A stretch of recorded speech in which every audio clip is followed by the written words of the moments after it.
네, 안녕하세요. 저는 이장원 세무사라고 하고요. 필명 이제 두꺼비 세무사를 쓰고 있습니다. 그래서 유튜브 채널도 운영하고 있고, 뭐 세금을 통해서 이제 다양한 것들 말씀드리는데, 주로 하는 거는 이제 사실 100억에서 500억대 분들 이제 부동산 기반 자산 관리를 많이 하고 있고요.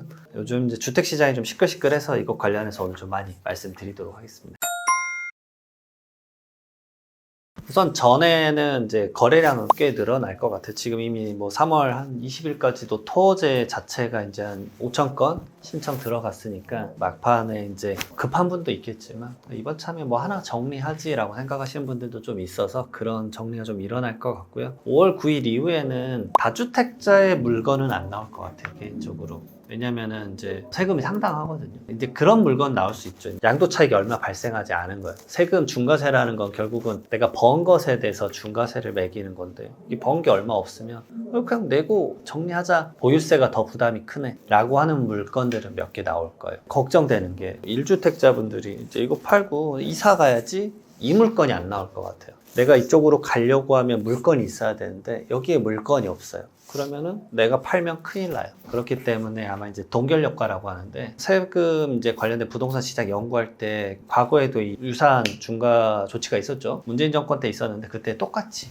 결과가 나왔었어요. 그 이후에 이제 대부분 일어나는 거는 뭐냐면 증여. 세금이 양도소득세 중과가 가장 높을 때 82.5%인데 증여세는 과표도 넓죠. 30억 넘어가면 50% 세율이거든요. 근데 양도소득세는 과표가 10억 원 이상 차이가 나면은 82.5%니까 이게 훨씬 낫죠. 차라리 자녀에게 증여를 하자. 그리고 순수 증여 같은 경우는 토호제가 안 걸려요. 그러니까 내가 실거주 2년을 자녀가 할 필요도 없어요. 그래서 증여로밖에 이제 발생하지 않을 것 같다.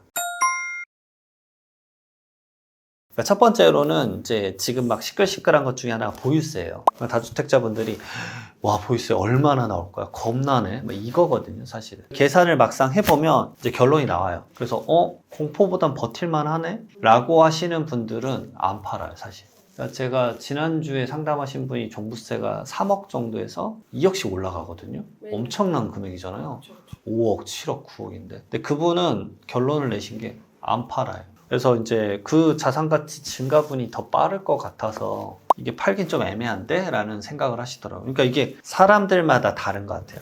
그러니까 그분은 다른 소득이 많으셔서 그런 거지만 은퇴하시고 나서 주택 있는 분들은 한채가 그렇죠. 근데 뭐 집이 근데 조그만 거 하나 있어가지고 두 채가 돼버렸다. 1세대 1주택자에 대한 그 종합부동산세 혜택을 못 받거든요. 그러면 생각보다 많이 내네. 노후자금 생각해봤더니 이건 좀 힘들겠다. 그럼 쬐깐한 거는 하나 팔자 이번 차에. 뭐 이런 식의 의사결정을 한다거나. 보유세를 산정하고 나서 의사결정을 하는데 이게 많은 분들이 실무적인 관점을 조금 이제 매수자분들에게 말씀드리고자 하는 거는 매도자분들의 나이가 예를 들어서 50년생부터 한 70년대 초반까지라고 해볼게요. 그 나이대라고 한다면 생각을 하실 게 저 매도자가 보유세가 많이 내서 물건을 내놓은 거니 급할 것이다 라고 생각을 해요. 근데 생각을 약간 달리 가져가셔야 되는 게 그분들은 선택지가 시장에 내놓는 것도 있지만 가격이 너무 낮으면 자녀에게 팔거나 자녀에게 증여하겠다는 선택지도 이미 있어요. 근데 그분들은 착각을 하시는 게 이 사람은 급하다라 생각하거든요. 가격을 엄청 낮춰요. 근데 예전에도 그랬는데 안 팔아? 해버려요. 그러면 자녀한테 팔거나 자녀한테 증여하지. 지금 자녀한테 증여를 못하는 이유 중에 딱 하나는 그거예요. 세입자가 있으니까. 세입자의 매물을 끼고 증여를 하면 부담부 증여라. 자녀가 실거주를 해야 되거든. 그러니까 그러면 적당한 가격 안 나오면 그냥 안 팔고 추후에 세입자 나가면 세입자에게 이제 뭐 전세 보증금이나 이거 내주고 순수 증여로 자녀에게 주지. 이런 매도자도 사실 많아요. 그러니까 매수자분들이 한 3억 낮추면 생각해볼게 이런 경우가 가끔 있는데 생각보다 안 낮아질 수도 있다. 왜냐면은 세입자 나가는 시간이 대부분 길어봤자 2년 이내잖아요. 근데 올해 거 종합부동산세 이미 얼마인지 확정을 해보시는 분이란 말이에요. 상담을 통해서. 오케이, 그건 낼 수 있을 것 같아. 내년 전에 세입자 나가면 그때 증여를 하면 어차피 내년 종부세랑 재산세 내가 안 내잖아. 자녀가 내잖아. 오케이, 그러면 한 템포 기다렸다가 근데 혹시나 좀 호가를 받는다 그럼 시장에 내놓을게. 뭐 이런 관점으로 내놓으신 분들인데 근데 막 가격을 너무 내린다 그러면 뭐 굳이 알겠어요. 뭐 이렇게 하는 거죠. 그때랑 지금 다른 건 뭐냐면 증여도 사실 쉽진 않아요. 왜냐하면 다주택자니까 다주택자가 조정대상 지역 내 그 주택을 주는데 주택이 공동주택 가격이나 개별주택 가격이 3억 원이 넘으면 이 받는 자녀가 취득세를 3배를 더 내야 돼요. 근데 그 취득세가 상당해졌어요. 그 당시 2020년도인가 상담을 받으셨던 분이 여의도의 아파트였어요. 근데 그때 한 10억 정도 되는 아파트였어가지고 자녀에게 주겠다 했는데 그 당시에 증여세랑 뭐 취득세 계산하 이때는 증여취득세 중과세도 없었거든요. 네. 한 증여세랑 이것저것 하니까 2억 천? 근데 이제 자녀가 이제 사회 초반이라 너무 부담스러워요. 그래서 지금 못 하겠어요 하셨거든요. 그분이 지난달에 하셨는데 그 아파트가 30억이 넘었어요. 그래서 지금은 증여세랑 증여취득세 계산하니까 9억 원이 나와요. 근데도 이제 아차 싶으신 거예요. 이제 진짜 이때 안 주면 못 주겠구나 해가지고 진짜 주셨어요. 그래서 그 당시에 주시지 그러셨으니까 근데 그걸 감당을 못 하니까. 근데 지금은 더 감당을 못 해요. 근데 무리해서 하더라고요. 본인이 지금 시점에 이게 주는 게 맞을지 어떨지에 대한 고민이 많으실 것 같기는 한데, 그러면 과거에 그런 학습된 데이터들 좀 봐야 된다. 매물은 매수자 관점에서도 매물은 이제 잠길 거다. 왜냐면 제가 이거를 기획재정부 산하기관에서 연구를 했었어요. 네. 작년에 연구를 해서 결과가 나왔었던 것이 이 정도의 세금, 아주 높은 세금을 내고는 대부분의 매도자는 팔지 않아요. 사실 많은 분들이 부자분들이라고 하면 예를 들어서 극단적으로 압구정 현대 이런 분들이 주택을 팔아야지 이런 말씀을 하시는데, 제가 그분 입장이면 못 팔 것 같아요. 왜냐하면 양도 차익에 예를 들어서 한 110억이 났다 해볼게요. 진짜 말도 안 되는 수치잖아요. 엄청나게 많이 수익을 벌었죠. 근데 1세대 1주택 비과세를 받으면 이게 10억 정도 돼요, 세금을. 이것도 많은 수치라고 생각하지만 번 것에 비하면 10%밖에 안 되잖아. 이렇게 되는 건데, 이게 일반 세율이면 45억 정도 돼요. 그리고 이게 중과세면 90억을 내야 되거든요. 90억을 내고는 안 팔 거예요. 자기가 갈 데가 없어요, 그걸 팔면. 그러니까 일부 고액의 부동산을 가진 사람들이 물건을 내놓을 거라 생각하는데, 첫 번째로는 그분들은 못 내놔요. 세금이 45억도 부담스러워서. 두 번째로는 그걸 살 수가 없어요, 구조상. 매수자가 지금 대출 규제 때문에 25억 넘어가면 대출 2억밖에 안 되잖아요. 예. 그러면 지금 현금으로 살 수 있는 사람 딱 한 명밖에 없어요. 주식이 최근에 많이 올라서 주식으로 수익을 많이 본 사람.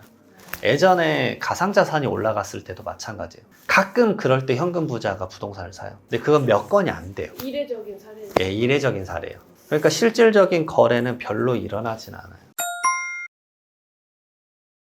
최근에 이슈가 되는 게 이제 증여세에 대한 세무조사도 많이 하는데, 너무 가액을 낮게 감정평가를 해서 인정하지 않을 경우가 있어요. 시가에 대한 개념이거든요. 그러니까 같은 아파트 단지 내에서 앞동에서 20억에 팔렸다. 그러면 그 가액을 이렇게 끌고 와서 쓰는 세법의 용어가 있는데, 그것보다는 감정평가를 받아서 본인 거를 감정평가를 받으면 한 10% 정도 낮아져요. 그럼 18억이면 자녀가 결국 증여세를 내야 되니까 부담을 좀 낮추는 게 좋잖아요. 그래서 이제 낮추는 건데, 가끔 이걸 아주 무리하게 낮추시는 경우가 있어요. 예를 들어서 20억짜리인데 최근 20억이 팔렸어요. 근데 이걸 12억 너무 낮게 하는 거예요. 그러면 감정평가사가 해줬으니까 이건 무조건 오케이 될 거야 라고 생각을 하는데, 전혀 그렇지 않아요. 걸리나요? 네, 국세청에서 터무니없이 너무 낮은 가격이면 감정평가서 넣은 거에 감정가액을 부인을 해요. 그리고 우리가 감정평가 할게요. 오히려 더 올라갈 수도 올라가죠. 그럼 18억, 20억, 22억 될 수도 있는 거예요. 그럼 그 감정평가 법인도 약간 잘못했어요. 네, 그래서 페널티를 받아요. 세무서 관련된 업무를 몇 년간 못 한다거나 이런 페널티가 있어요. 근데 그 페널티가 생각보다 실무에서는 강하지 않아서 무리하게 하는 경우가 있는데, 납세자분들이 그걸 선택하기가 쉽지가 않죠. 무조건 낮으면 좋으니까. 근데 이제 제 입장에서는 이거 너무 낮은데요? 저는 이렇게 하라고 못 권합니다. 이렇게 말해요. 저도 여러 평가사님들과 일을 하면서 정보를 많이 듣거든요. 이거는 너무 낮은데요? 모르겠습니다. 이거 위험할 수 있을 것 같아요. 그래서 이제 그러게 좀 소문난 법인들이 몇 개 있어요. 그렇죠. 이제 공동주택 가격 현실화율이라고 계속 있었다가 문재인 정권에서 이제 멈추고 쭉 가고 있는 거잖아요. 이게 현실화율 되면은 이제 69%라는 얘기가 있는데, 사실 69%가 가액별로 나눠져요. 그래서 제가 알기로는 고가주택이면 이게 75% 반영되거든요. 근데 이게 원래 계획은 90%까지 올리는 거예요. 그러면 이 자체 가격들이 올라가면 모든 재산세와 종합부동산세 기준이 올라갈 거고, 여기다 이제 공정시장가액 비율이라는 것도 지금 낮은 편인데 이것도 올리면 모든 이제 보유세가 부담이 될 거예요. 근데 보유세에서 기자님들 기사나 이런 거 볼 때마다 제가 좀 실무랑 약간 다르다라고 느끼는 게 뭐냐면, 종합부동산세에 너무 집중돼 있어요. 저는 사실 종합부동산세가 오히려 이슈가 아니에요. 재산세가 더 이슈예요. 1세대 1주택자면 12억까지는 공제니까 종합부동산세가 10만 원, 20만 원 나와요. 한 5년 전에 종부세 10만 원, 20만 원 냈었을 때 재산세 200 냈거든요. 근데 지금 10만 원, 20만 원인데 재산세 700만 원 정도 돼요. 그러니까 재산세는 이렇게 증가돼요. 꾸준히 증가되는 거거든요. 그러니까 서울 같은 경우는 한 4조 거쳐요. 경기도는 3조가 넘게 거치고, 종합부동산세 전국으로 다 걷었을 때 5조 정도거든요. 그러니까 종합부동산세는 이렇게 가요. 그러니까 세부담 상한 때 표 미사일처럼 쏘거든요. 근데 재산세는 이미 이렇게 스테이블하게 올라가는 거라서 생각보다 재산세가 많이 높다는 걸 인식을 못해요. 근데 재산세는 모든 사람이 다 내고 있고 당연하게 생각을. 근데 이 고지서가 이제 1,000만 원이 넘어가는 순간부터는 이게 왜 이렇게 높아? 예, 그때 와닿아요. 근데 올해 진짜 많이 오르긴 했거든요. 막 제가 상담하다 보면 이제 작년 거랑 비교를 해보니까 막 28%, 37% 막 오른 분들이 많아요. 그러면 이렇게 생각을 하시는데 그럼 종부세 먼저 걱정하시는데 생각보다 종부세 많이 안 튀어올라요. 종부세는 세부담 상한이라는 게 있어서 작년에 비해서 150% 이상 못 올리거든요. 재산세도 비슷한 원리지만 재산세 계속 올라가요. 이게 좀 안 좋을 수도 있는데 세 채 다 공동명의로 반씩 갖고 있다. 그러면 반씩 합쳤었던 가액이 종합부동산세 내는 세금 과표를 벗어나지 않으면 그러면 부담이 없죠. 근데 이게 만약에 세금을 내는 구조다 그러면 각각 중과세가 돼요. 왜냐면 0.5씩 갖고 있어도 각자 한 채로 봐서. 그러니까 공동명의가 무조건 유리한 게 아니에요. 딱 1주택자만 유리해요.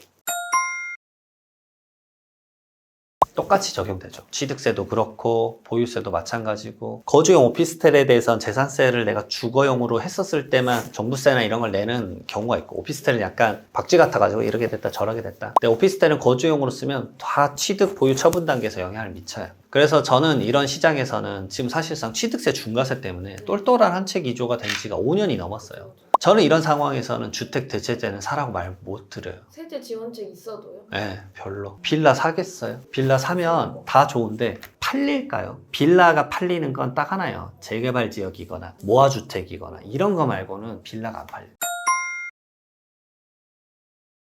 어쨌든 하나는 퇴로가 있었으면 좋겠어요.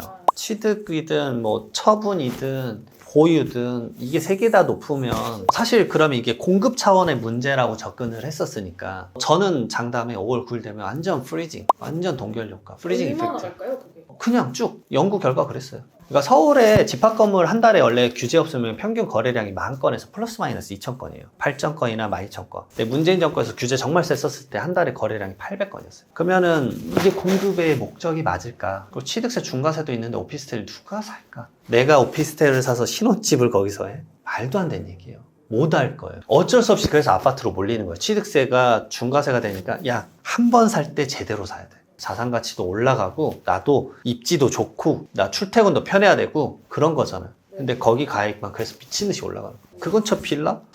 사라고 말을 어떻게 할 수 있을까요? 말 못 할 것 같아요. 팔리질 않을 거니까. 그러면 나는 죽을 때까지 청약을 못 해요. 무주택자만 청약을 할 수 있죠. 그러면 빌라를 사는 순간 신혼부부는 게임이 끝나요. 그리고 청약에 무주택 그 기간을 세운 걸 다 날리잖아요. 본인들의 그 뭔가 생각하고 싶은 루트가 있잖아요. 그러니까 출퇴근 시간 1시간 반 걸리더라도 경기도로 갈 수밖에 없는 거예요. 야, 그냥 저기 사자. 그럼 지역을 이동시켜? 그게 이제 정부 차원에서 원하는 거다. 인구를 분산시켜야지. 근데 직장이 있나? 지금 3기 신도시나 1기 신도시들 원래 거기다가 자족 도시가 목적 아니었어요? 거기서 일거리도 만들고 뭐 하겠다고? 근데 일거리 안 생기니까 다 오피스텔 죄다 올려가지고 그래서 거주 공간만 사는 베드타운 됐잖아요. 그러니까 지금 막 검단이나 거기서 출퇴근 막 2시간 걸려서 하는 거 아니죠?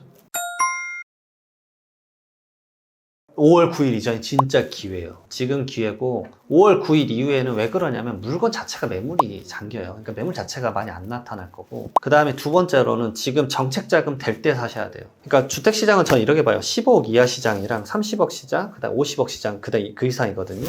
근데 10억 시장까지는 LTV 40%랑 정책자금 6억까지 대출 딱 나와요. 6억 대출 나오면 9억 가지고 사는 거예요. 이거를 놓치면 장담은 이제 못 사요. 왜냐면 이 6억을 지금 4억으로 낮출 것 같아요, 개인적으로. 사지 말라는 얘기예요. 월세 내란 얘기예요. 전세 다 없어졌잖아요. 월세를 하면 좋은 점이 뭐냐면 세수 확보가 아주 좋아요. 건보료도 올라가고. 건보료 올해부터 마이너스 났잖아요. 아, 건보료 걷어야지. 월세 수입도 걷어야 되고. 전세는 사금융이잖아요. 국가가 통제할 수 없는 거고 돈도 못 걷어요. 은행 같은 속된 말로 야, 이자 내놔. 그래서 최근에 바뀐 게 교육세가 바뀌었어요. 그런 은행이랑 보험사 다 2조 더 걷어요. 그러니까 그런 디테일이 몇 개 있는데 그거를 사금융인 전세 시장에서 거둘 수가 없네. 아, 그러면 안전을 좀 말을 하고 월세로 바꿔서 이제 우리가 좀 세수 확보를 할까? 월세를 거둘 수가 있어요. 그러면 주거 비용이 청년들이 압도적으로 늘어날 거예요. 이 근처 월세가 예전에 제가 50만 원 기억하는데 최근에 제 밑에 세무사가 100만 원이에요. 관리비 얼마냐니까 관리비 10만 원이에요. 110만 원 내는 거야? 원룸에서 몇 년 차인데 그러니까 20년 됐어요 건물이. 미쳐버리겠네. 예, 미쳐버리겠다네 진짜. 그럼 너가 지금 번 돈의 거의 막 3분의 1 막 반을 월세로 넣는 거니까. 네 대표님. 그럼 하반기에 집을 꼭 사야 된다는 사람은 어떻게 해요? 아 매물이 없을 거예요. 그럼 정말 집을 사는 난이도가 상당히 네. 올라갈 거예요. 그래서 지금 뉴스에서는 뭐 주택가격이 떨어진다고 하는데 그거는 일반적인 분들이 접근할 수 있는 시장이 아닌 아주 거대한 고가 주택 시장이고요. 사실 15억 미만 시장은 미친 듯이 올라가고 있어요. 신고가 갱신되고 있어요. 그래서 어디까지 올라갔냐면 14, 15억에 있는 아파트가 지금 18억, 20억까지 올라갔어요. 10억짜리가 15억 올라가. 이걸 이제 줄맞추기라고 하는데 저는 이런 표현 별로 좋아하진 않는데 15억에 수렴하기는 가격을 미친 듯이 올리고 있는 거예요. 그래서 6억 대출 끌어오면 6억까지 너 대출 되잖아. 그럼 9억 갖고 와서 사냈고 이거예요. 그러니까 15억에 수렴되고 있어요 지금. 그러니까 노도강이나 이런 데도 15억에 수렴되고 있는 거거든요. 그럼 개인적으로 저는 그런 생각을 해요. 아니 신혼부부인 친구들이 9억 원이 어디 있어? 말이 돼? 9억 원이면 진짜 연봉 5천이면 둘이서 1억인데 쓸 거 다 쓰고 8천씩 10년 모아야 되는 건데 절대 없을 것 같은데 그러면 회사에서 대출해주나? 신용대출 해봤자 2, 3천만 원 나올 거고 뭐 어떻게 사? 그럼 부모님한테 빌려야 되는데 거기다 증여세 때릴 거고 와 끔찍하네. 그럼 부모 도움 없으면 이제 집을 못 사요. 그러니까 세법에 그게 있잖아요. 신혼 출산 공제 1억 원에 뭐 자녀에게 10년간 5천만 원 줄 수 있어요. 신랑이 1억 5천, 신부 1억 5천이에요. 그럼 3억 원이라고요. 그러면은 정책자금 6억 받고 3억 받아서 9억이잖아요. 그러면은 6억 어떻게든 연끌해가지고 사는 거예요. 근데 주담대 올릴 거잖아요. 지금 주담대 4.5%에서 내가 봤을 때 한 6, 7%까지 갈 것 같은데. 근데 이 시장이 이제 가격이 계속 올라가니까. 좀 그래요. 개인적으로. 이게 살 수 있으실까? 근데 5월 9일 이후에는 이물건도 없어서 저는 진짜 5월 9일 전에 무조건 사라고. 진짜 미친 짓을 해도 사세요. 증여세는 추후에 한번 속된 말로 이건 이제 편집해 주시길 바라는데 때려 맞을 전망은 좀 어려운 것 같아요. 보유세는 사실 SNS나 여기서는 많은 얘기를 하셨지만 사실 이재명 대통령 그 부임하고 나서 세금은 단 하나도 안 바뀌었어요. 왜냐하면 조정 대상 지역이 늘어났고요. 공동주택 가격이 늘어났지 세법이 바뀐 건 하나도 없어요. 주택 관련해서. 결국은 이제 지방선거 끝나고 나서 7월 말에 세제 개편안을 좀 유념히 보셔야 될 것 같다. 근데 5월 9일 이후에는 동결 효과는 저는 거의 장담을 해요. 거래량이 이제 아예 쭉 빠질 거고 매물도 거둘 거예요. 기사가 유사하게 나오지 않을까 하는 생각이 들어요.